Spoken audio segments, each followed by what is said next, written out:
Muy buenas noches, señoras y señores. ¿Cómo están ustedes? Bienvenidos a otra edición del Péndulo por Unicanal. Hoy tenemos temas muy importantes y muy actuales que tratar, así que rápidamente, antes ya de comenzar el debate, les decimos que vamos a tener que disfrutar de un rico café Lavazza que permite degustar al consumidor un producto con aroma, cuerpo y sabor inconfundible, presente en los mejores restaurantes y cafeterías del país, brindando prestigio y calidad. Café Par representa y distribuye Lavazza, el espresso italiano por excelencia.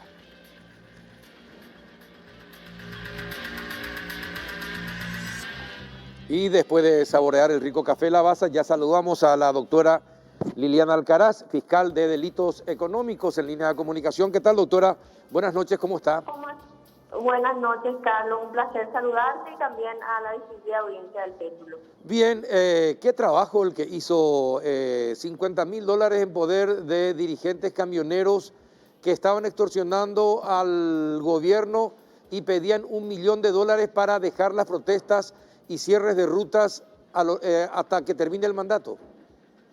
Asimismo, Carlos, la investigación se inicia a partir de una denuncia formulada por el señor ministro del Interior, el doctor Federico González, el 11 de abril. A partir de allí, la fiscal general designa un equipo integrado por los agentes fiscales Francisco Cabrera, Silvio Correte, quien les habla, y empezamos a realizar la diligencia, pues es un caso complejo, para tener un caso con este resultado como resultado de estos procedimientos. Nos demandó mucho tiempo y tareas de coordinación entre el equipo de la Fiscalía y también de la Policía Nacional. A partir de la denuncia formulada por el ministro, nosotros practicamos algunas diligencias, algunas de las cuales son actos de investigación con autorización judicial, como por ejemplo las entrevistas que registramos en el marco de la investigación de la causa, reuniones personales entre el ministro y las 5 personas que finalmente quedaron detenidas en el día de la fecha. Todo eso con autorización judicial emanada del doctor Humberto Tazú, el juez penal de garantías de turno. También hemos presentado el dinero que finalmente fue incautado del poder de uno de los detenidos. Este dinero había sido previamente presentado ante el juzgado y autenticadas las copias que finalmente cotejadas coincidían plenamente. Doctora, ¿cuántos contactos tuvo el ministro del Interior con estas personas? Sí, fueron varias reuniones, pero concretamente lo que tenemos registrado con la autorización judicial fueron 2 reuniones. Una de ellas entre 5 personas y la segunda, que fue el día de hoy, con la persona que fue a retirar esa suma de dinero, que aclaro es una parte del dinero que habrían solicitado. En principio, según la denuncia, se pidieron $1 millón americanos, cifra que fueron reduciendo hasta llegar a $300.000 americanos. Ajá, esa negociación hasta reducir a $300.000 la hizo el ministro Federico González. Sí, efectivamente. Efectivamente, y esas reuniones tenemos registradas con los equipos del Ministerio Público con autorización judicial. Qué increíble, doctora. ¿Y quiénes se presentaban como los ideólogos de este plan? Y voy a omitir los nombres, Carlos, pero fueron las 5 personas que participaron de la reunión, de una de las reuniones. Concretamente, ayer se llevó adelante una reunión con el ministro y las 5 personas que hoy finalmente fueron detenidas. Ajá. En el marco de esa reunión... ¿Dónde fue la reunión? Es que en el Ministerio del Interior. ¿Todas las reuniones fueron en el Ministerio del Interior? En el Ministerio del Interior, sí, efectivamente. Ajá. Bueno, encima se van a la boca del lobo. en el Ministerio del Interior. Sí, sí, increíble. Sí, increíble. Increíble. Sí, realmente es increíble. Sí. Pero hoy ya no nos puede sorprender nada. Eso, exactamente. ¿Y cuál era la propuesta de ellos? ¿Qué le propusieron al ministro? Suspendemos todos los cierres de rutas, dejamos tranquilo Exactamente. Hasta el final del del actual mandato. gobierno. Sí, el mandato del presidente Mario Auro. Ajá. Y bueno, ¿y cómo? Esa era la promesa y que iban a parar estos cierres de ruta hasta el final del gobierno. Bueno, entonces tienen esas dos grabaciones de la reunión en el Ministerio del Interior. ¿Hay llamadas telefónicas Así también mismo. interceptadas o no? No. Hay comunicaciones vía WhatsApp entre uno de los líderes, uno de ellos que anduvo haciendo declaraciones en este tiempo, con intercambio de mensajes con el señor ministro, pero principalmente el contenido de lo sucedido se registraron en reuniones personales. Ajá. Estas personas decían tener el respaldo de alguna autoridad del gobierno al hablar con el ministro del Interior. Eso lo mencionaron. Ellos lo que garantizaban es que todo el sector, todo el rubro camionero iban a parar de hacer estos cierres de ruta. Y garantizaban eso, concretamente. Uh-huh.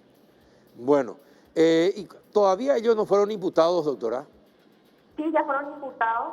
Nosotros presentamos la imputación entre las 19:30 más o menos y hemos requerido al juzgado como medida la prisión preventiva de estas personas, porque consideramos principalmente de que se trata de un hecho punible grave, a pesar de ser delito.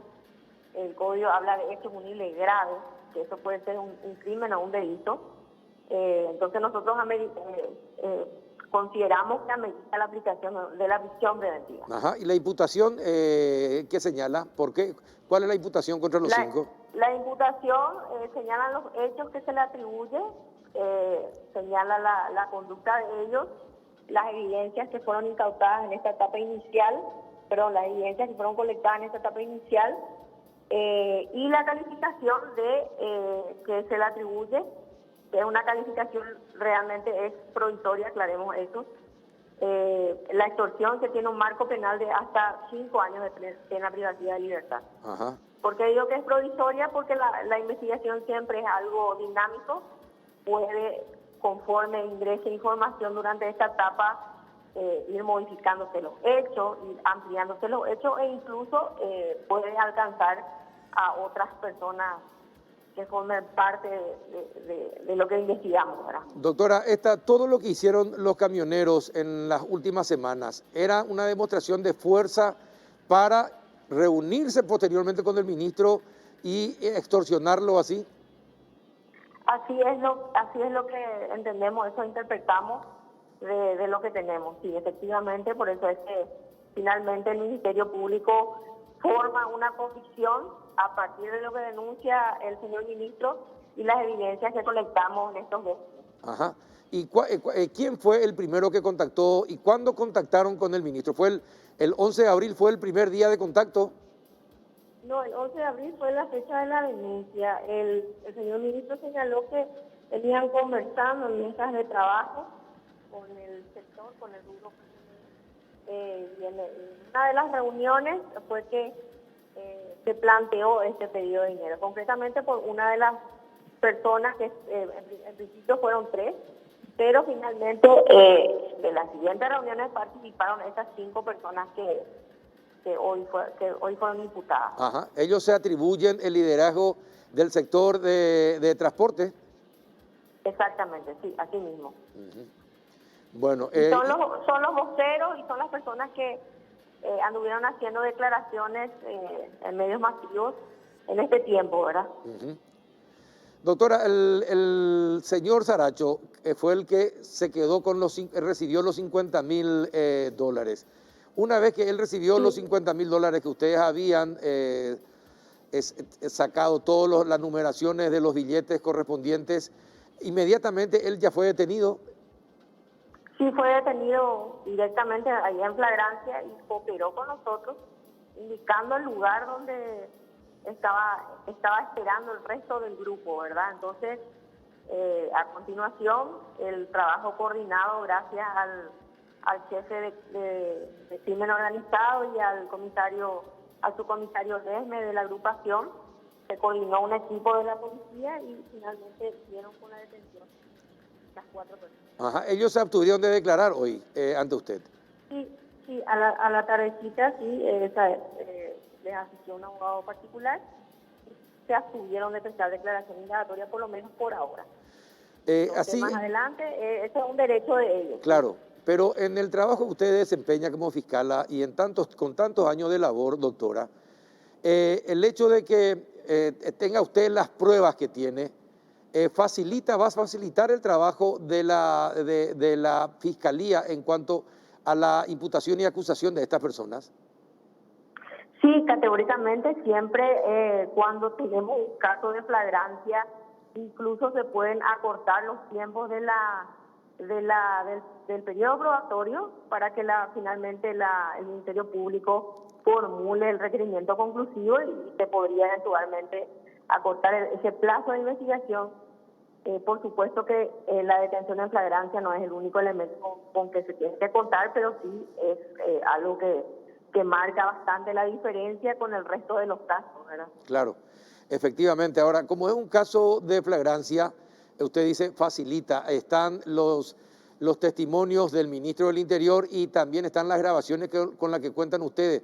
Es decir, para ustedes esto es un caso redondito porque encima se fueron al Ministerio del Interior donde evidentemente la Fiscalía y el propio gobierno tenían todo a su favor para preparar una trampa como en la que cayeron finalmente estos sindicalistas.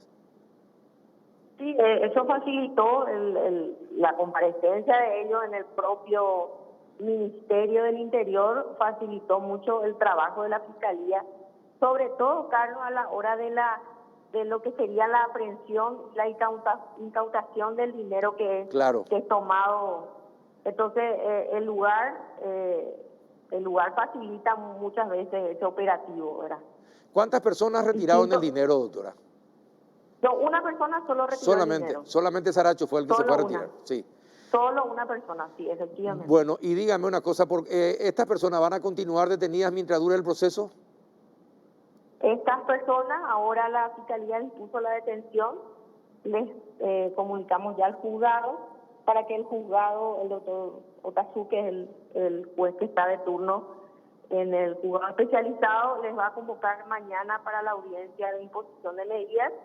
Y nosotros como Ministerio Público, como te habría mencionado, hemos requerido la prisión preventiva, pero finalmente es el juez el que va a decidir qué medida le va a aplicar a estas personas. Mientras tanto, están detenidos en la agrupación especializada. Perfecto. Y van a continuar ahí. Perfecto. Felicitaciones por el trabajo, doctora. ¿Qué quiere que le diga? Gracias, salió redondito, así que felicitaciones. Gracias y también muchas gracias al ministro que denunció y al trabajo coordinado con la Policía Nacional, que desarrollaron un trabajo impecable en realidad. Increíble. Porque ni siquiera hemos calculado que le íbamos a detener al resto del equipo y al contrario, gracias a la coordinación se llegó a ese resultado. Perfecto, excelente. Felicitaciones, doctora. Gracias por contarnos la historia. Gracias.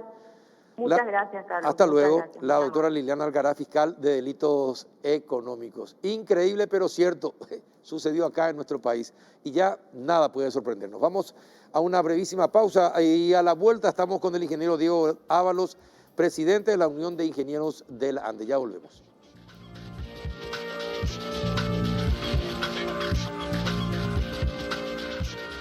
Llegaron a Bristol los superprecios locos de Semana Santa.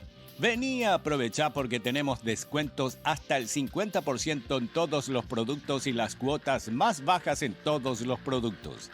Y como si fuera poco, la primera cuota la pagás recién a los 30 días. Escuchá esta super oferta. Horno eléctrico Tokyo Elite de 46 litros.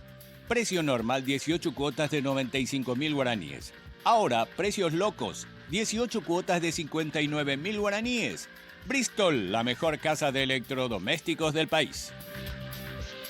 Con los productos verdes de Regional Sustentable, contribuís a la sostenibilidad y conservación del medio ambiente. Te presentamos Viviendas Sustentables, el primer producto para la adquisición y construcción de proyectos verdes con certificación H, a una menor tasa de financiación. Ingresá a www.regional.com.py para conocer más detalles. Regional, creemos en vos. ¿Qué tal? Buenas noches, ingeniero Diego Ábalos, ¿cómo anda? Buenas noches, Carlos. Muchísimas gracias. Todo muy bien. Muchas Gracias por venir. Igualmente, gracias por la Bueno, invitación. usted presentaron un comunicado, dieron a conocer un comunicado a la opinión pública donde sientan una posición respecto del tema de la tarifa que está en discusión entre Paraguay y Brasil actualmente de Itaipú.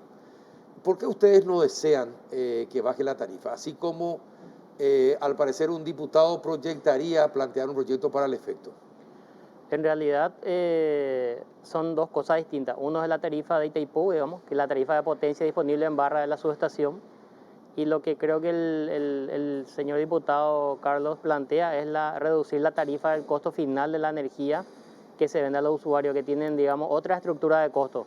Eso es un poco para diferenciar nomás, digamos, Claro, la situación, perfecto. ¿verdad? Entonces, pareciera ser que se quieren mezclar algunas cosas y son conceptos muy distintos, ¿verdad? Entonces, uno es la tarifa de generación y entrega en barra, digamos, la subestación margen derecha, a consecuencia de la situación de que ya estamos sabiendo, digamos, y otra cosa es el costo, la estructura de costo El que costo tiene de la energía de la una ANDE. empresa que tiene de distribución en todo el país, ¿verdad? Ahora, está bien, perfecto. ¿Es posible bajar el precio o no? El precio, y le pregunto esto porque, a ver, mucha gente cree que ustedes tienen intereses como sindicato, que si se baja, si se reduce el precio, muchos de los beneficios que tienen actualmente los perderían. Y hay mucha gente que sostiene por qué, por ejemplo, las pérdidas no se mejoran. ¿Por qué, por ejemplo, los negociados no se disipan en la ANDE? ¿Por qué algunas empresas de gente que está dentro de la ANDE deja de contratar con la ANDE, convirtiéndose en juez y parte al mismo tiempo, o poniéndole a un pariente como dueño una empresa que manejan funcionarios de la ANDE? Es decir, hay una mezcla de ineficiencia, corrupción en la ANDE y también dejadez, porque todos sabemos que la gente se cuelga de la energía de otro y así, y esas cosas tantos años hace que se denuncian y nunca se solucionan. ¿Por qué nunca se solucionan algo que puede volver más eficiente la tarifa de costo, por ejemplo, de la energía?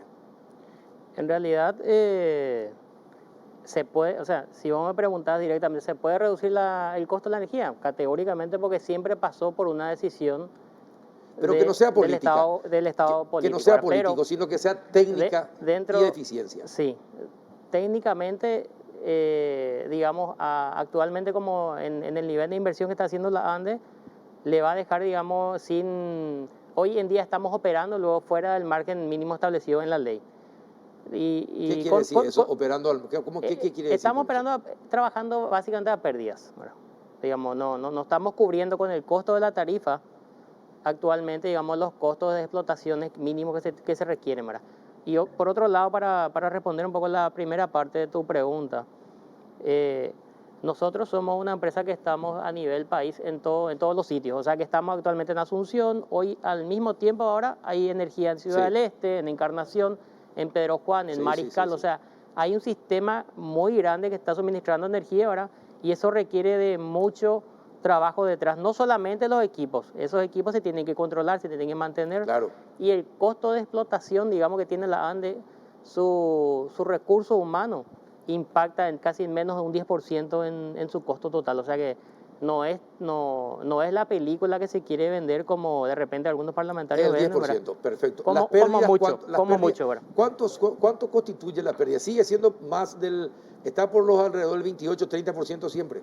Se redujo en un torno, no tengo los números reales, pero se redujo en un torno al 25% aproximadamente según los datos, pero en la media sí, de los países de la región está. Sí. ¿Verdad? En realidad hay empresas eléctricas de otras características o que se administra por otro régimen que de repente tienen menores índices. Menores índices de pérdida. Menores índices de pérdida, pero muchas situaciones pasa, esa dejadez que de repente vos dijiste, hoy en día, si rebobinamos un poco el tiempo, hace años atrás, yo creo que ustedes mismos son, digamos, testigos de lo que se está haciendo, grandes inversiones está haciendo la ANDE. Sí. Lo que de repente nosotros estamos dependiendo mucho es de la legislación que nos permite, digamos, la velocidad de ejecución de eso. Estamos muy atados a la ley, Perfecto. digamos, y también a las aprobaciones de inversiones del Parlamento. Te entiendo, Entonces, ingeniero. esa es la, Te entiendo, pero la hay una- dinámica pero ahora. te entiendo. Pero hay otra parte que es exclusiva responsabilidad de la ANDE. Por Sí. ejemplo, reducir la pérdida de energía, ¿verdad? Y esto de 25% hace 20 años que se escucha, el mismo porcentaje. No hay reducción de la pérdida de energía.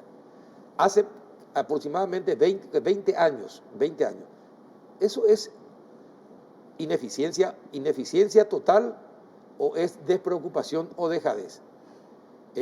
Pero no se puede durante 20 años y a sabiendas de que hay una pérdida entre 25 y 30%, seguir persistiendo en esa pérdida sin tomar ninguna acción que la disminuya, ingeniero.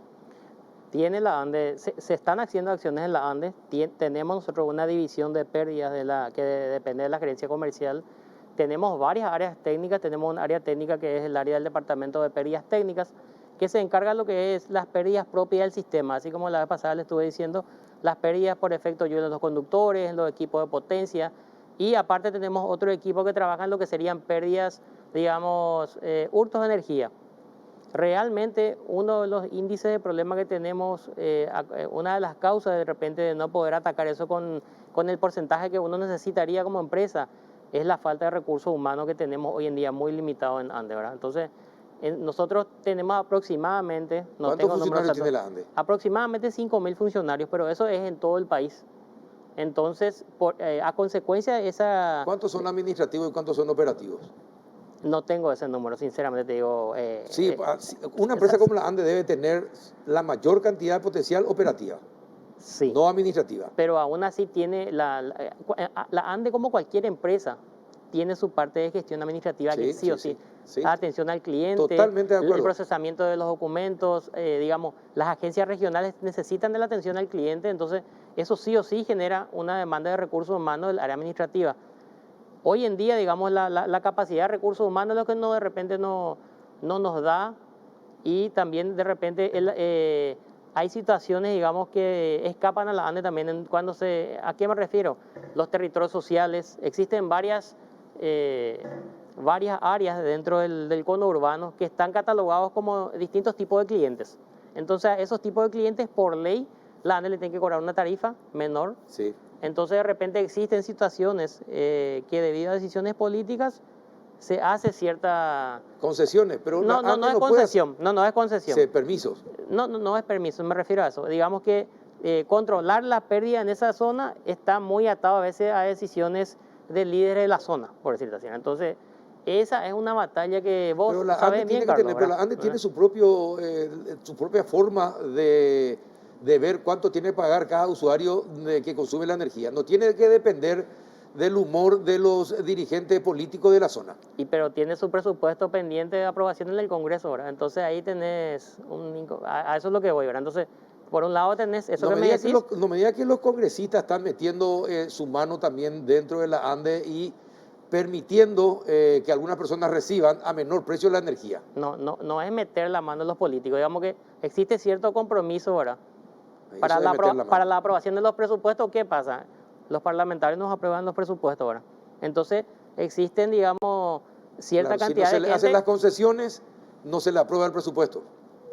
Existen ciertas situaciones complicadas de manejar, entonces muchas cosas que la gente no Así no parece maneja que son ahora. los sindicalistas que hoy fueron detenidos. Están extorsionando en serio, una forma de extorsionar a la ANDE. Y digamos que por eso eso es lo que yo iba justamente, que dependemos mucho de repente. En las inversiones dependemos de los préstamos que nos apruebe el Congreso. En el presupuesto, para hacer una acción inminente, dependes de la aprobación del presupuesto del Congreso, o cuando vas a hacer un ataque fuerte de pérdidas, hay elecciones municipales o nacionales y ahí vienen, no te voy a aprobar tu presupuesto sin mejorar esta zona de mi gente, esta de mi gente. Por decirte nomás un ejemplo, o sea, ese es un ejemplo que a lo mejor puede suceder o no en varios lugares. pero son situaciones Ustedes que no- nos atan, ¿Y ¿verdad? ustedes no denuncian eso? ¿Por qué no se denuncia eso ante la justicia? Y yo creo que dentro de todo, si ponemos en la balanza, creo que la justicia es la institución que menos eficiencia tiene hasta... No, Usted, no sé, usted no, dice no que es puedo más decir no. corrupta que todo No, el resto. A la pucha. no, Entonces, no digo que yo no dije eso, pero estamos fritos entonces. en cuanto a eficiencia, por eso, y cuántos problemas, cuántas causas de justicia tenemos que no están resueltas y que son visiblemente, Sí, digamos... pero como organismo del Estado tiene la ANDE la obligación de hacer la denuncia correspondiente. Si después otros actores no cumplen su trabajo, ya no es culpa de la ANDE, pero no se puede excusar la ANDE señalando que por errores o por deficiencia de otros no se tiene que hacer la denuncia. Yo estoy seguro que no puedo decir que el 100%, pero en la mayoría de las acciones la ANDE toma las acciones y de repente habrán puntos donde hay, digamos, deficiencia en la acción, digamos, para llevar a cabo eso. Pero el control de pérdidas es todo casi una gerencia, Carlos, dentro de la ANDE, te digo. O sea, me imagino, es muy pero muy difícil buen administrar. punto y me gusta que lo señale públicamente, porque de esto se habla muy poco públicamente, ingeniero, y te agradezco que los haya sacado a la luz siendo de la ANDE, porque es muy importante que se sepa esa realidad. Ahora, ¿por qué se queman tan frecuentemente las subestaciones? ¿Qué anda pasando? A ver, que yo recuerde, San Lorenzo, Guarambaré, Lambaré, Tres Bocas, Parque Caballero, Santa Rosa de la Guaraí, Paranambú, Luque, entre otros. ¿Qué está pasando? En realidad en muchos casos fueron situaciones fortuitas, pero en algunos casos, pues, digamos, nosotros tenemos dentro de las subestaciones varios equipamientos, digamos, de control, que son unos procesadores electrónicos que le llaman relé de protección, ¿verdad?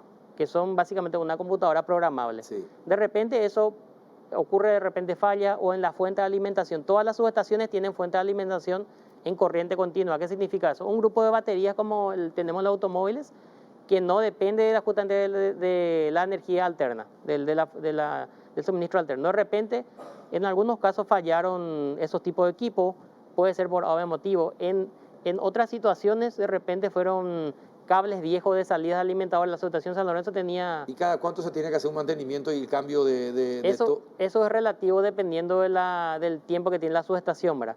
Hoy en día ya los mantenimientos se prevén en función al estado real que está teniendo el equipo. O sea, eso es porque la tecnología fue avanzando y se pueden realizar controles ya, digamos, con algunos tipos de componentes que va censando el estado del equipo. Antes no teníamos eso. ¿Vos te das cuenta que todo lo que estamos hablando es eficiencia? Y todo lo que podemos ahorrar con eficiencia nomás. Y por eso te estoy diciendo, las inversiones que estamos haciendo en distribución, yo creo que vos sos testigo de eso, es gigantesca, Carlos. Nosotros estamos en ese camino, está categórico de eso, de verdad. Pero volviendo pero también está el tema de los transformadores. Una cantidad importante de transformadores se quema. ¿Cómo una empresa como la ANDE va a tener tantos incidentes con transformadores anualmente hablando? Y esto es histórico también. Habría que comparar. De hecho, que realmente... Yo sé que se redujo. Sí, se redujo bastante. Pero sigue siendo muy elevado. Lo que no tengo, digamos, la media de la empresa de región, de los que tienen más o menos el nivel de tamaño de lo que es Andes. Pero redujimos bastante. Se hicieron justamente la campaña que tuvimos con un apoyo de Itaipú, que fueron 2.000 transformadores, que hace poco se cerró, digamos. Y la ANDE el año pasado y antepasado hizo una compra masiva de 7.200 transformadores. Creo que se anunció eso, ¿verdad? Y este año seguimos con la misma política, ¿verdad? Sinceramente, existe también de repente una responsabilidad compartida de los usuarios. ¿Por qué? Porque no declaran su carga. ¿Qué significa eso? Que si nosotros hoy en día, por la inversión que genera un transformador, un puesto de distribución, que son más o menos... Te hablo de 3.000, 4.000 dólares. hacer un control permanente para ver si quién aumentó, quién tiene más televisores, más heladeras, más conservadoras, aire acondicionado, sí, etcétera. Justamente eso es el camino que estamos tomando. Hoy en día la ANDE tiene una dirección de red inteligente y tenemos los préstamos que fueron aprobados, entre ellas fueron los de la CAF. Y ahí en esa dirección de red inteligente, que pueden venir colegas inclusive para explicarles, tenemos justamente la implementación de lo que serían los medidores ya... telemedidos, o sea, en baja tensión. Con eso sí ya vas a tener, digamos, el control real de la carga que tiene el cliente y eso va a estar asociado a cada transformador que le está alimentando. Es un proyecto que ya está en camino. y probablemente lleve su tiempo de una implementación de 2 a 3 años, aparte de lo que se viene haciendo de los cambios de cables y las mejoras en subestaciones. Eso es un proyecto aparte en el cual existe un equipo dentro de la ANDE que está trabajando en lo que sería la implementación y la, digamos, mejora en eso. Te comento, en la parte de distribución mejoramos mucho la automatización de nuestro sistema. Creo que el presidente mismo había Sí, dicho, ya había dicho. la instalación de los reconectadores Sí. que estamos instalando. Hoy en día tenemos más de 200 reconectadores ya operados a telemando, digamos. O sea, ¿qué quiere decir? Que los operadores de las redes de distribución directamente ya desde un tablero operan los equipos. Pueden operar. Y el suministro de energía, digamos, básicamente los índices del suministro mejoró bastante. Los cortes, digamos, que duran 1 o 2 minutos, a veces duran menos de un minuto. Eso se redujo mucho con el telemando de las redes de distribución, ¿verdad? Y por último, ingeniero, en cuanto al Bitcoin y las criptomonedas, Sí. ¿cuántas empresas están legalmente habilitadas para operar Bitcoin? Porque consume muchísima energía. Bueno, ¿cuántas empresas están habilitadas en Paraguay y cuántas creen ustedes que están operando sin estar habilitadas legalmente? Sinceramente, Carlos, no tengo ese dato, no te quiero decir tampoco para no ser irresponsable, pero creo que los compañeros, digamos, del área de la gerencia comercial nos pueden ayudar en eso. Sí, te pueden facilitar en la semana sin problema. Pero estimamos, y de repente existen varias corrientes, hoy en día la ANDE paró el tema de las consultas Sobre todo en las fronteras, ¿eh? Sí, no, y también digamos que el tema de las consultas, ellos le llaman data center. Muchos entraron bajo ese concepto. Imagínate, vos data center te dicen, y si de repente vos no te vas e investigas bien qué es lo que se va a hacer, porque la consulta previa, ¿cómo funciona? La empresa tiene un interés de instalarse en un punto determinado y mete una consulta previa en ANDE. La ANDE realiza el estudio en base a lo que él declara que va a consumir. No, la ANDE no tiene tampoco atribución de ir a ver Pero tu si la ANDE proyecto se da y todo cuenta eso. que está consumiendo mucho más de lo que dice, declaró que iba a consumir, ¿por qué no interviene? Y existe un contrato por medio en el cual vos ya le accediste, digamos. Uno de los problemas es, si él viene pagando y todo eso, está todo bien. El tema es que de repente hubo situaciones, como justamente estuviste indicando, que son centros de alto consumo de energía eléctrica y de repente desaparecen de un día para el otro. Ese es otro problema que hay. Sucedió en varios países, no solo en Paraguay. Pero sucedió en Paraguay. Le dejaron el clavo a la ANDE. En varios lugares sucedió, Carlos, ¿verdad? Entonces, y el otro problema es que hay que hacerlo la discusión a nivel nacional. ¿Por qué? Porque son grandes consumidores de energía y no genera valor agregado para nada. ¿Qué pasa? O sea, ¿cuántas personas están trabajando en esos centros de consumo? Sí, hay que ver. Poquísima gente. Entonces, industrializar y darle valor agregado, eso sería lo interesante para que la gente tenga fuente de trabajo ahora. Bueno, cuanto antes se regule el sector mejor, pero le digo nomás, hay una empresa que debe más de 8.000 millones de guaraníes a la ANDE, dedicada al Bitcoin. Ojalá se los pueda encontrar y se les pueda cobrar. Ojalá. Así es. Bueno, así es. Gracias, ingeniero, por haber venido. Muchísimas gracias. Gracias, muchas gracias, Carlos. Vamos a una breve pausa. A la vuelta vamos a hablar acerca de lo que piensa el Colegio de Abogados acerca del proselitismo de algunos funcionarios públicos que no tienen por qué hacerlo. A la vuelta de la pausa.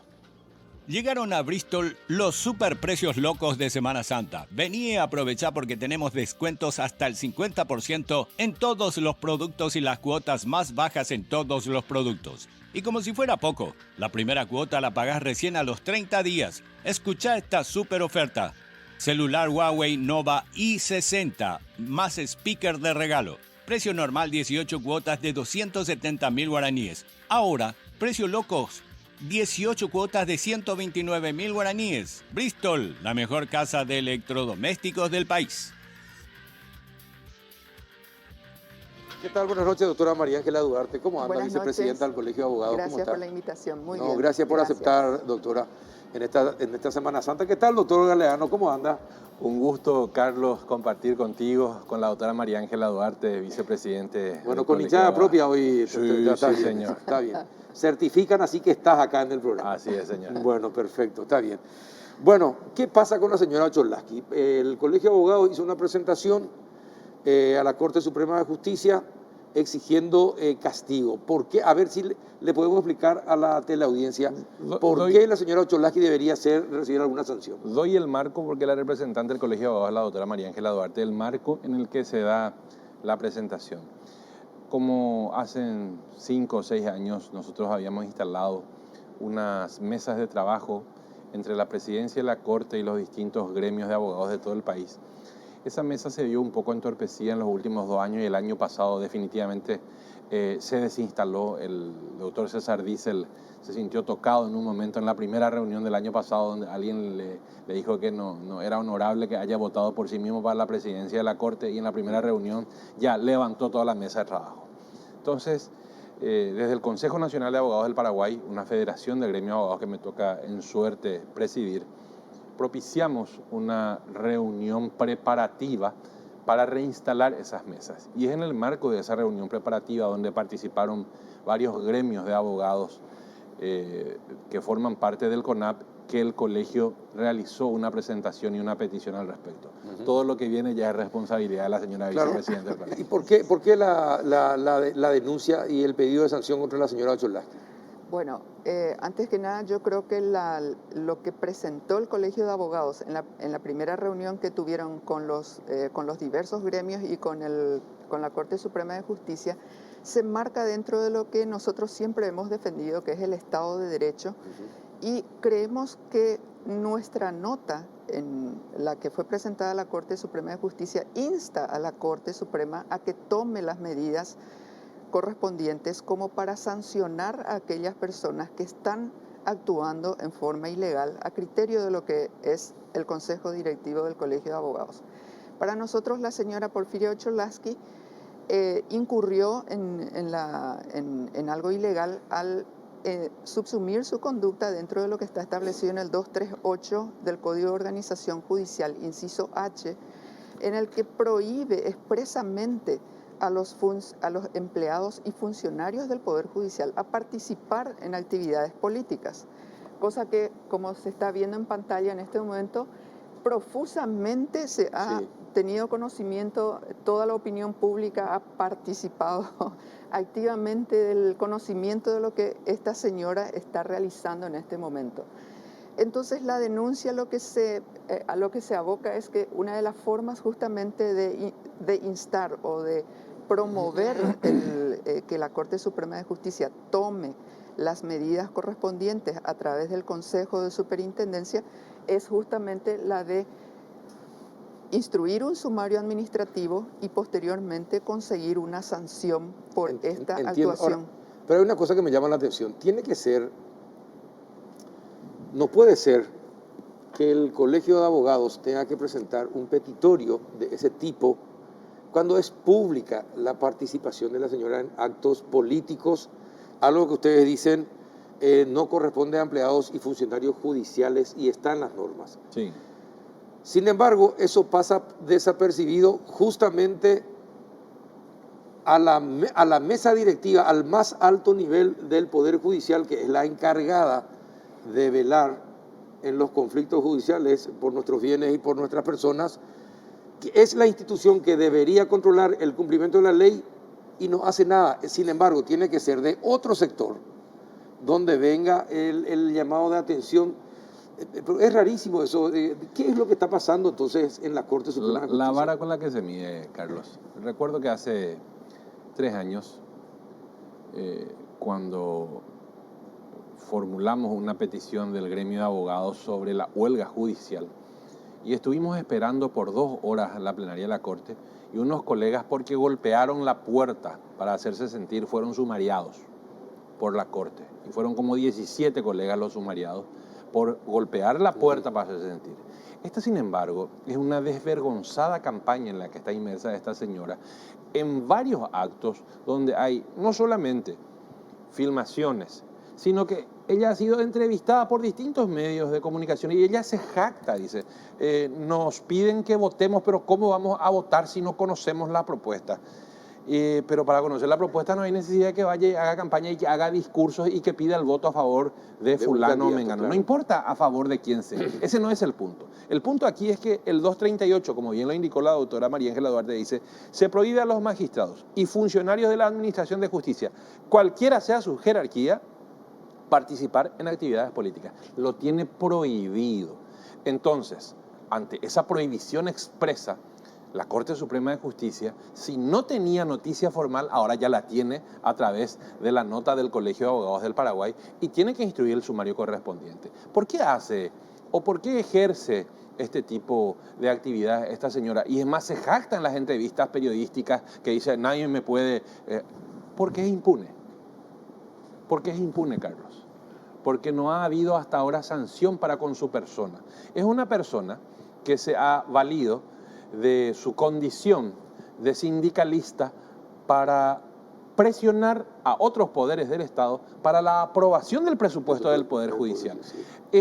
Esas huelgas instrumentadas que, dicho sea de paso, después de que, a pedido del Colegio de Abogados del Paraguay, hace 2 años se calificara de ilegal la huelga en primera instancia y en grado de apelación, se acabaron las huelgas.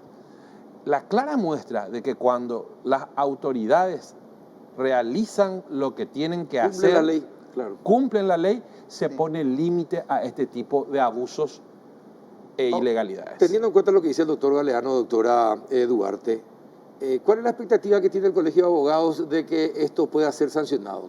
Y bueno, nosotros somos optimistas en el sentido de que nuestra denuncia, porque vale ya como una denuncia lo que se hizo a través de la nota, tome un poquitito, prenda dentro de lo que es la Corte Suprema de Justicia, se designe un juez instructor y posteriormente se instruya sumario, porque evidentemente que este tipo de cosas hay que cortarlas desde el inicio, porque fomenta un montón de otras actitudes que pueden llegar a hacer que esto se normalice con el tiempo, porque como bien lo dice el doctor Galeano, no se queda impune, no se le castiga, no se le apercibe, no se le dice nada. Entonces, este tipo de actitudes va a empezar a prender en otros estamentos dentro del mismo Poder Judicial.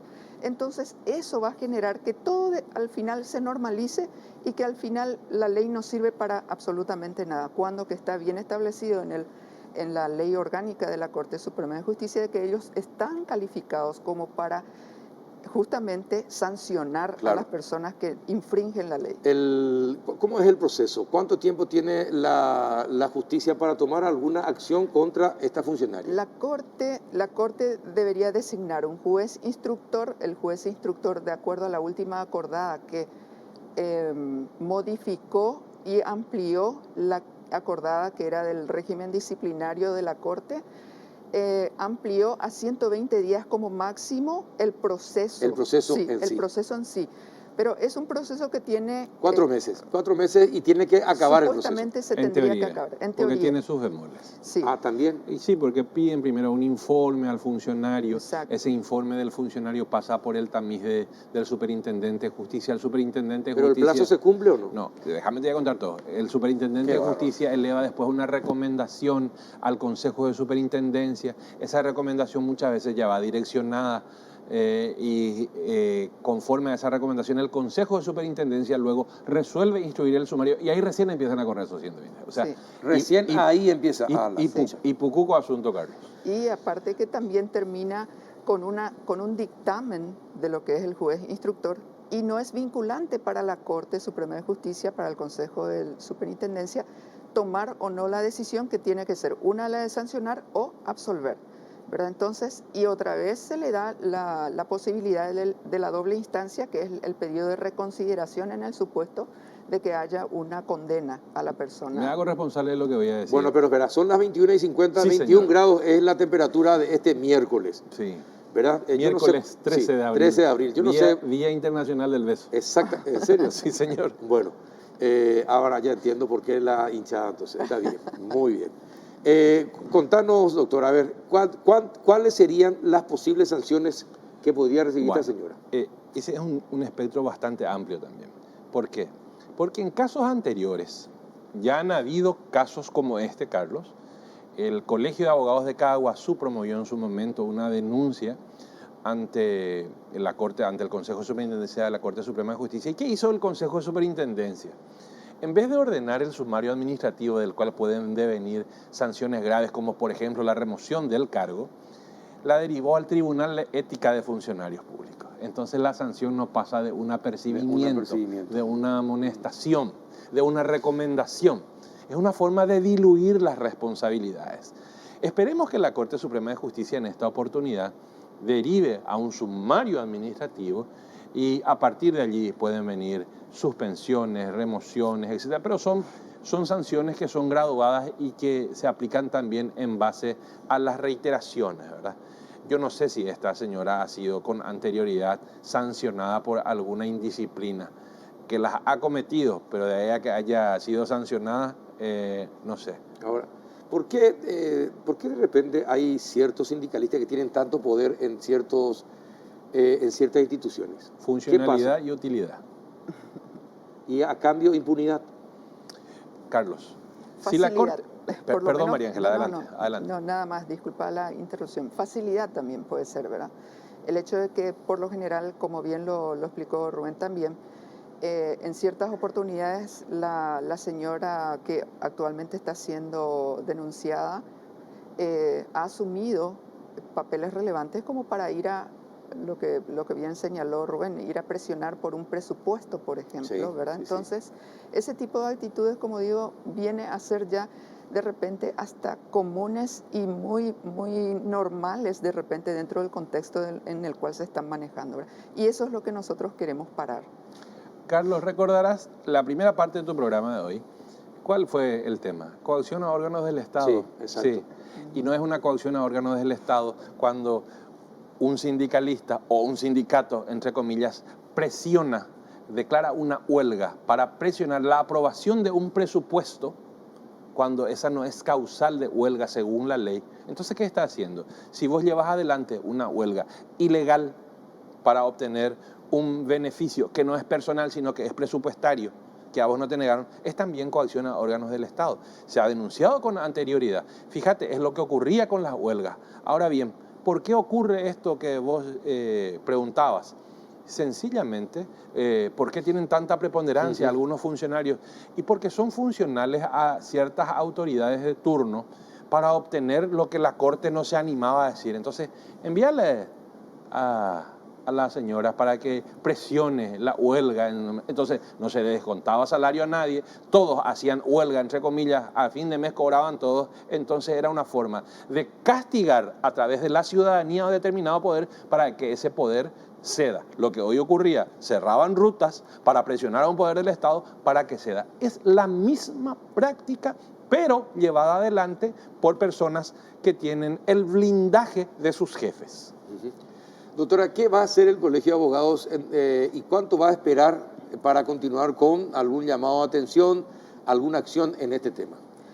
Bueno, nuestra idea es justamente siempre de dar un seguimiento a todo lo que nosotros estamos denunciando. De hecho, como bien lo señaló Rubén, estábamos en una etapa en la cual la Corte Suprema de Justicia no estaba llevando adelante las reuniones que solíamos tener mensuales. Y actualmente nuestro listado es muy, muy largo en cuanto a las notas que hemos presentado, denuncias de todo tipo en todos los ámbitos y que hasta el momento no han tenido respuestas.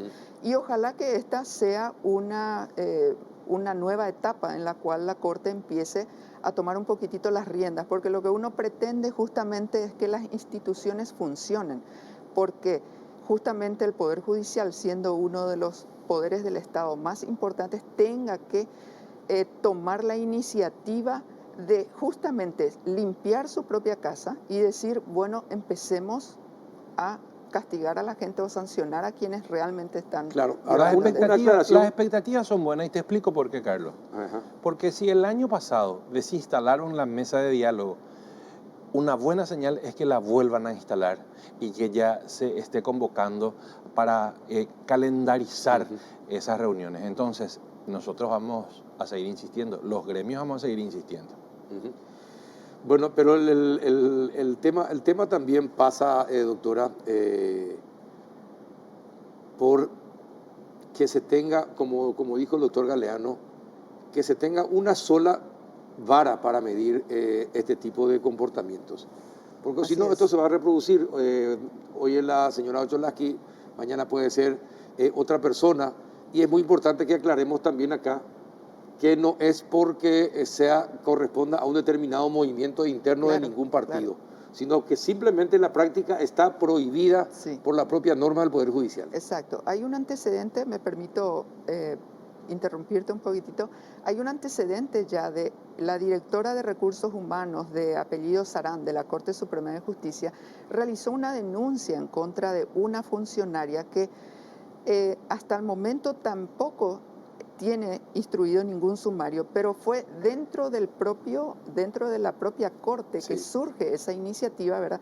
Lo cual es auspicioso, como dice Rubén, de que en este momento a lo mejor nuevos aires, nueva presidencia, nuevas integraciones pueda dar como resultado una versión diferente de la Corte y que realmente se propongan limpiar, digamos, que este tipo de hechos que no hacen a lo que es nuestra... Pero honestamente, ¿ustedes creen que los integrantes de esta Corte tienen la entereza suficiente como para soportar las presiones políticas y hacer cumplir las normas? Honestamente hablando. Las coyunturas, Carlos, son preponderantes en este tipo de situaciones.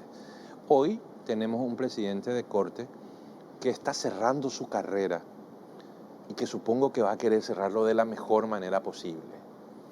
Es la quinta vez que asume la presidencia de la Corte en más de 20 años como ministro de Corte. Ya no tiene la presión de hacer bien para proseguir, no, él está cerrando su carrera. Y está acompañado por 2 ministros de la nueva camada, el doctor Alberto Martínez Simón y el doctor Manuel Jesús Ramírez Candia. Esa coyuntura a mí me pone optimista en relación a circunstancias anteriores.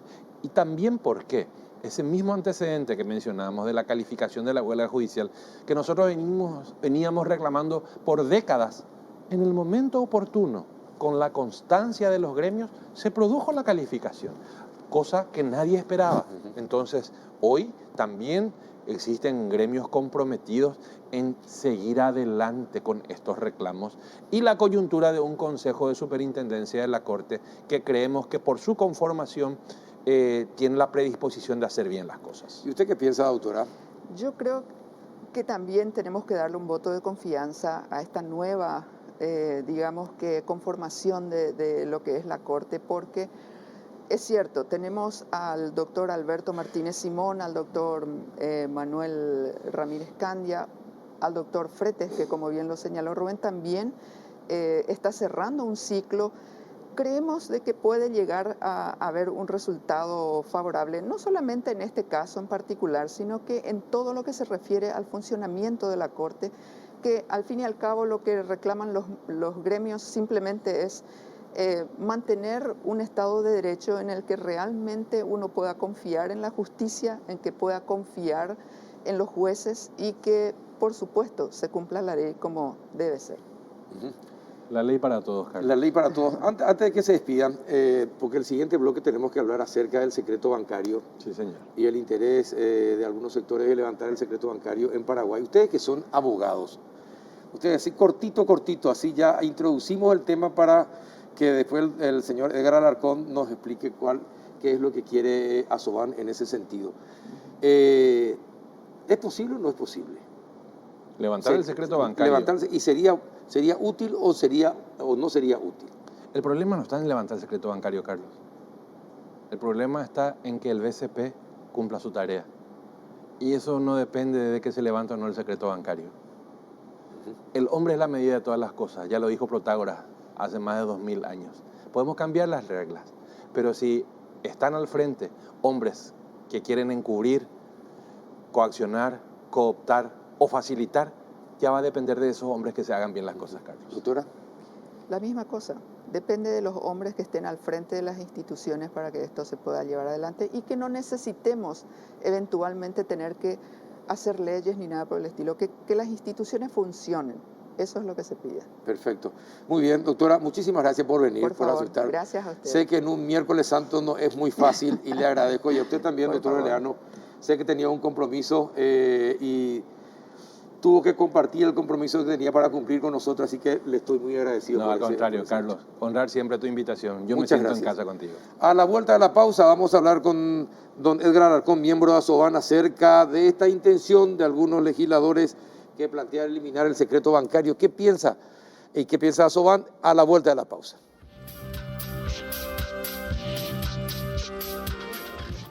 Bien, ya entramos en el último bloque del péndulo y saludamos a don Edgar Alarcón, miembro de Asoban. Gracias por venir, don Edgar. Muchas gracias a ustedes, muy buenas noches a toda la audiencia. Bueno, ¿por qué algunos países, usted que está en el sector bancario, por qué algunos países han decidido levantar el secreto bancario? Suiza, por ejemplo, que Bueno, era prácticamente el adalid del secreto bancario, hoy día cambia de posición.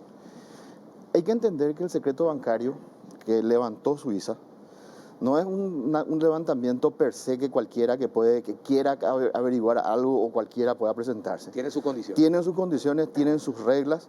El secreto bancario hace a la institución y al segmento bancario porque eso es lo que da protección a los bienes particulares que están entregando y también da la certeza y la seguridad de que esos bienes van a ser tratados con discreción, con discrecionalidad y cuidado.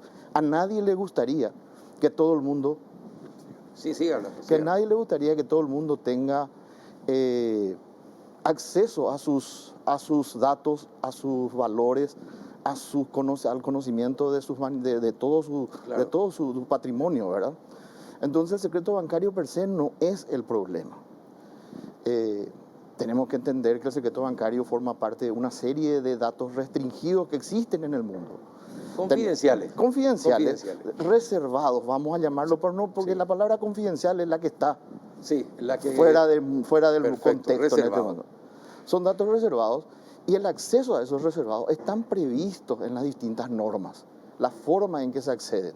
En nuestra legislación nosotros tenemos definiciones muy claras de cómo se va a acceder a esos datos reservados y cómo el Banco Central debe actuar ante esa situación. Está claro, está muy... Si miramos las leyes, están todos bien definidos, bien definidas.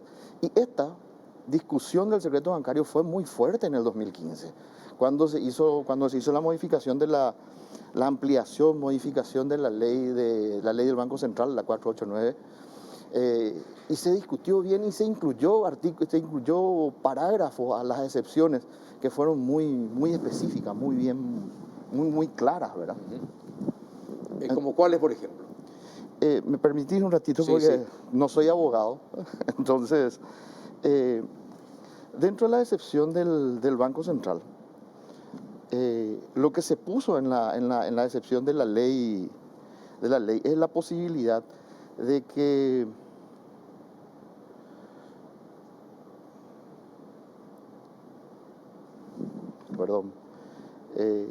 que se puedan, la forma en que se va a acceder y quiénes van a acceder. En aquella época están el acceso al secreto bancario, o sea, el levantamiento al secreto puro y duro es a través de los mecanismos que conocemos, un juicio. Para todo lo demás, tiene que ser investigado, tiene que ser solicitado, se puede informar, pero sin involucrar a terceros puntuales. O sea, si en un proceso de investigación a Carlos Peralta se le está investigando y en el análisis que está haciendo del banco, porque el Banco Central no se va a hacer un análisis de una persona, sino se va a hacer el análisis general del banco, hay una serie de datos de terceros. Esos datos tienen que estar proteger. protegidos. Solamente del afectado. Solamente del afectado. Y eso es lo que le dicen el testado. Por eso es que... ¿Y los terceros son también los familiares, la esposa, los hijos? Cualquiera. Terceros inclusive son proveedores. Pero en este caso, los testados son gente que no tiene los demás clientes del banco que participaron o llegaron a ese proceso, que estaban participando en ese proceso por vinculaciones, por diferentes motivos. Entonces ese es el hecho por el cual el secreto bancario debe ser analizado con mucha seriedad. Y de ser posible, estos aspectos técnicos tienen que ser discutidos fuera del contexto. O sea, ¿qué estoy diciendo? Hoy nosotros tenemos un contexto dentro del cual se está discutiendo este tema del secreto bancario, lo cual enrarece la discusión técnica y podría llevar ¿Qué parte del contexto enrarece la discusión técnica? Y se está politizando la definición del secreto bancario. Se está politizando la definición del secreto bancario. Entonces, esa politización que se está queriendo hacer, yo no digo que no se pueda hacer la discusión, pero en el contexto en que se está dando nos puede llevar a conclusiones duras para el futuro. El proyecto de ley que se presentó es muy general, permite generalidades importantes en el cual el Parlamento, en este caso, que no es un poder judicial, que no hace una investigación judicial ni puede, sino sus hechos son políticos, puede pedir el temor es que pueda pedir un informe, el Banco Central informe sin testar, dentro de esos datos vayan información sensible de una serie de personas e instituciones que no tienen nada que ver con ese tema, y a partir de allí, ¿quién controla esa información? El uso que se le da a la información. Sí, se entiende principalmente. Bueno, ustedes no están en contra del levantamiento del secreto bancario precisamente, sino en la forma como se va a hacer. Es que ya estamos conviviendo con un secreto bancario que tiene condiciones para ser excepcionados. Y nosotros creemos que esas condiciones ya reúnen todos los requisitos. O sea, si se quiere levantar más, se quiere acceder a más, se inicia una acción judicial y en el marco de esa acción judicial se puede levantar todo el secreto. Si ustedes que están en el sector, ¿cuál es el país, por decirlo así, entre comillas, más permisivo en cuanto al acceso de los datos bancarios? No tenemos un análisis. Porque lo de Suiza sorprendió cuando empezó a hablar y levantó algunos aspectos del secreto bancario. Claro, por eso, hay aspectos que son levantados, pero no todos. Todo el secreto, todo en sí se levanta. Sí. Y son excepciones, o sea, nuestra misma normativa tiene las excepciones. El artículo 7... ¿Cuáles son las excepciones que permite nuestra ley? Dice, en primer lugar, las excepciones previstas en las leyes, voy a leer, las estadísticas y otras informaciones que publique el Banco Central del Paraguay en el ejercicio de sus funciones. Los informes que requiere la autoridad judicial competente en virtud de resolución firme dictada en juicio en el que el afectado sea parte. Deberán adoptarse las medidas pertinentes que garanticen la reserva. Las informaciones que requiera la Contraloría General de la República en ejercicio de sus atribuciones. Las informaciones referentes a entidades de crédito que hayan declarado o hayan sido declaradas judicialmente en estado de insolvencia. Las informaciones solicitadas por las cámaras del Congreso y las omisiones conjuntas de investigación conforme a lo establecido en el artículo 192 y 195 de la Constitución Nacional respectivamente. Y acá viene, en todos los casos, el Banco Central del Paraguay testará la información de terceros contenidos en los informes solicitados. Y otras informaciones, datos y documentos que en virtud de las leyes sean de carácter público. El deber del secreto bancario y las responsabilidades derivadas de su incumplimiento se transmiten y extienden a instituciones y personas exceptuadas en los incisos anteriores, así como los sujetos destinados de la información resguardada del secreto bancario. El Congreso y sus comisiones conformadas para una investigación, ¿pueden acceder a esos datos? Sobre el dato puntual específico. Solamente sobre un dato puntual específico. Si puede. Si están investigando o están preguntando al Banco Central sobre XX, el Banco Central solamente podrá informar sobre XX.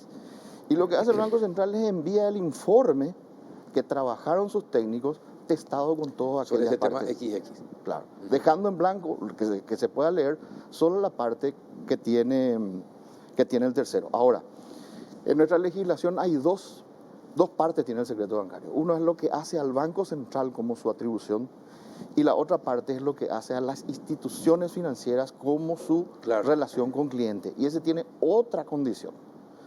O sea, las condiciones que tiene el Banco Central en su artículo 86 de la ley 861 establecen cuáles son las condiciones que tienen que seguir, ¿verdad?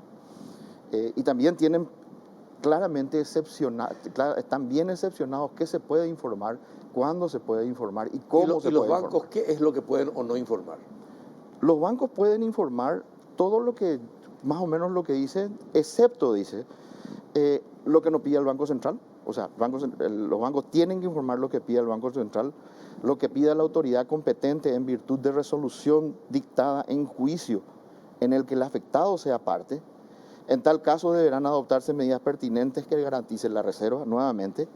El Contralor General de la República en el marco de sus atribuciones sobre la base de las siguientes condiciones. O sea, la Contraloría puede pedir, pero con condiciones.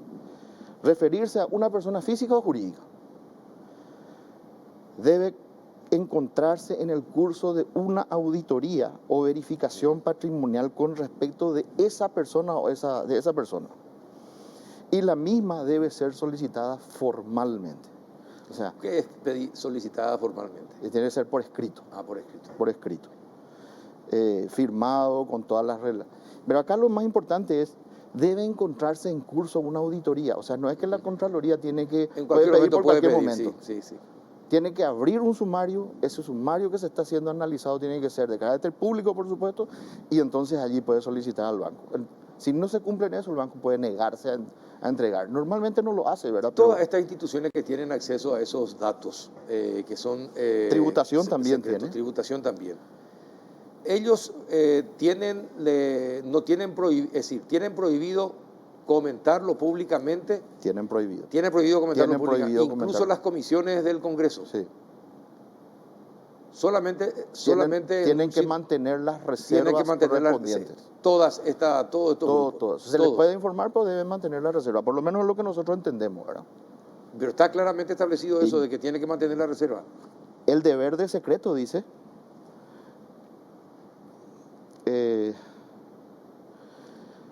prohíbase a la entidad del sistema financiero, así como a sus directores, órganos de administración, fiscalización, trabajadores, suministrar cualquier información sobre las operaciones de sus clientes a menos que media autorización escrita de estos. Claro.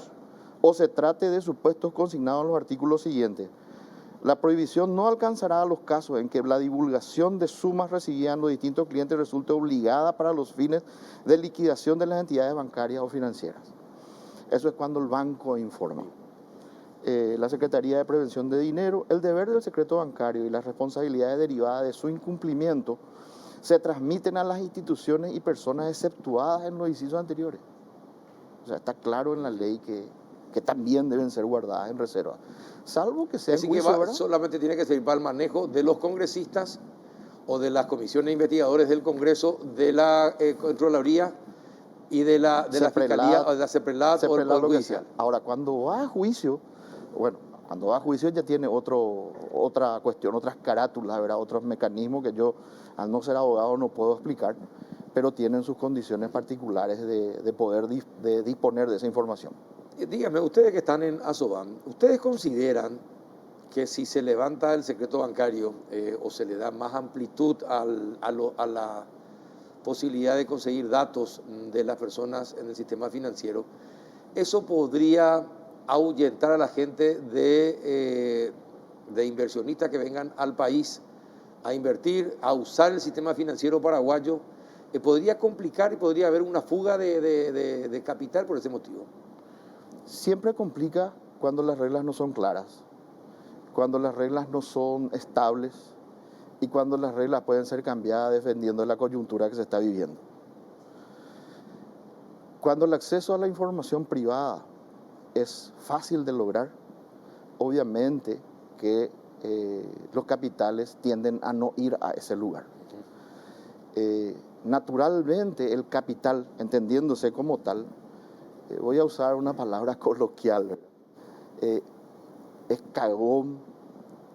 Es temerosa. Perdona, disculpe. Muchas gracias. Pero para que Juana pueda entender, está bien. El capital es temeroso de aquellas condiciones en que los puedan exponer en demasía. No es que no quiere que se les exponga, sino que se los pueda exponer en demasía. Y entonces eso hace que los inversionistas piensen 2, 3 y 4 veces en radicar inversiones en un país. Es decir, que se puede producir esa situación. Se podría producir dependiendo de cómo se den. Hoy las excepciones están normalizadas, están aceptadas. Son las excepciones que se dan en la generalidad de los países. Esto fue presentado en su momento, discutido en su momento. Guarda relación con las normas de OECD y todas las reglas internacionales de gestión de negocios. Entonces creemos que las reglas están bien. Tocar las reglas en este momento sería perjudicial. Sería... ¿Ustedes discutieron esto con algún proyectista? No, a nosotros no. Todavía no fueron convocados ni consultados al respecto. Aún no formalmente. Sí, obviamente tenemos acceso al proyecto porque está publicado, pero no hemos recibido ninguna conversación formal. ¿Y los asesores jurídicos de Asoban qué dicen al respecto? Ellos están en un análisis formal permanente. O sea, la lógica de todo esto que te estoy diciendo. Sí, pero del proyecto en sí que se presentó, ¿ya les dijeron algo? Todavía no. Como decíamos, el análisis del secreto bancario tiene muchas aristas, entonces no podemos sacar un análisis muy rápido, muy simple, muy simplista del texto nomás de lo que está presentado.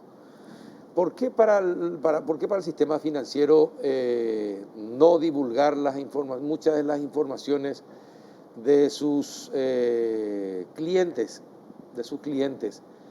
Se cumple casi a rajatabla. ¿Qué hay detrás? ¿Qué es lo que se quiere evitar? ¿Que grupos de delincuentes o el crimen organizado pueda acceder a datos, conocer y pueda usar eso para, no sé, extorsionarlos, chantajearlos, secuestrarlos, robarles? ¿Qué hay de...? Como dice, o evitar que se investigue posibilidades de lavado de dinero. ¿Qué hay detrás? ¿Qué hay detrás de ese temor? El marco es amplio. El objetivo del secreto bancario es dar resguardo a las actividades lícitas. Por eso tienen las excepciones. Cuando el banco, hoy, las reglas del banco, cuando el banco encuentra una actividad o algo que le parece ilícito, tiene los mecanismos como para ir dirigiendo. A CEPRELAT se le informa, hay un sistema que se llama ROS, que son operaciones sospechosas, reporte de operaciones sospechosas, que cuando el cliente no presenta ciertas condiciones se informa. Cuando hay pedido de informe de la Fiscalía, que normalmente viene a través del Banco Central, se informa, se comenta, pero lo que se busca básicamente es proteger la información privada de las personas. Ajá. Ahora se está trabajando, hay un proyecto de ley en el Parlamento que habla de la protección de datos personales. ¿Y qué más datos personales que el patrimonio y los bienes de cada persona? ¿Hay alguna estadística de cuántos reportes de operaciones sospechosas al año envía el sistema financiero a la CEPRELAT? Yo no tengo ahora ese dato, lamentablemente no Pero tengo. Pero la CEPRELAT te puede decir, la CEPRELAT tiene esos reportes. Está informatizado, está automatizado, tiene todo un proceso. Cuando se envía un reporte hay que hacer un seguimiento, hay que cerrar todas las consultas, todo eso está previsto, tiene toda una metodología para hacer. O sea, no es que se envía un reporte y la CEPRELAT ya automáticamente tiene que enviar a la Fiscalía. No, hay todo un proceso, ellos meten dentro de un proceso, ellos hacen pasar por un proceso de investigación y adicional. Los bancos tienen un proceso de investigación también. ¿Y cuál es el reporte de operación sospechosa más común, por ejemplo, que se reporta? El proceso de operación más común es cuando hay movimientos de flujo de dinero que no son comunes. No son comunes, son extraordinarios. Entonces ahí es donde viene la gente y con toda razón del mundo en algunos casos pregunta, pucha, a mí yo deposito $1.000 y me pregunta, claro, pero tu cuenta estuvo recibiendo siempre 300.000 guaraníes. Claro. Y de repente recibe 8 millones de guaraníes. Entonces lo que hace es recibir una llamada y dice, señor, recibimos un depósito de tanto. Corresponde a operaciones normales. ¿Usted me podría mostrar a qué operación vendió su auto, vendió su casa, vendió lo que sea? Y la gente que está en negocios raros, no le va a contestar la verdad. Y no contesta. Y ahí es donde se comienza a estudiar e investigar. Y si en ese proceso no hay un periodo de tiempo, no se llega a determinar el origen del dinero. La claridad, entonces se hace un reporte. ¿Y cuánto tiempo normalmente transcurre entre, bueno, este es sospechoso, y entre que se sabe hasta reportar a la CEPRELAT? Depende, ¿verdad? Depende de qué tipo de operación es, cómo es, las características de la misma y todo lo demás, ¿verdad? No te puedo decir un plazo específico. Yo no estoy en el día a día tampoco, entonces me va a... Pero qué interesante sería tener esos datos de cuántos reportes, sobre qué tipo de casos, por ejemplo, es decir... ¿Qué, por ejemplo, otro caso que llama la atención, además de un movimiento anormal de un depósito que normalmente suele recibir una persona, de repente sí, se encuentra con un...